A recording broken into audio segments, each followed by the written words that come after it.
პაციენტი მეკითხება მანუალური თერაპიის შემდეგ ხერხემლის ტკივილი რომ უყუჩდება პაციენტს, რითი აიხსნება ეს მოვლენა.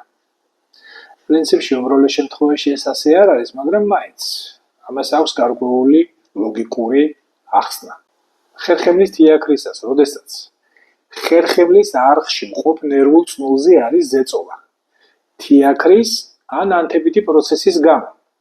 საკმარისია გარედან განხორციელებულმა ნებისმიერი სახის ფიზიკურმა შერხევამ ან დარტყმამ, რომელსაც ახორციელებს მანუალური თერაპევტი პროცედურის დროს ხელის საშუალებით. შეიძლება გამოიწვიოს თიაქრის მასის დისლოკაცია ნერვიდან და საკმარისია თიაქარმა მილიმეტრით მაინც მოშორდეს ნერვულ წნულს, მოხდება ტკივილის გაყუჩება.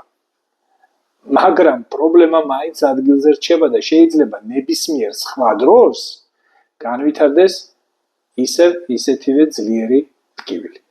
დაიმახსოვრეთ, მანუალური თერაპია არ არის სამკურნალო მანიპულაცია ხერხემლის თიაქრის წვავე სტადიისას განვითარებული ტკივილის დროს, ხოლო ის შეუდარებელია სპორტული მედიცინის დარგში, კერძოდ მყესის დაჭიმულობისას, კუნთის სპაზმისას და ტრიგერული ზონის სამკურნალოდ.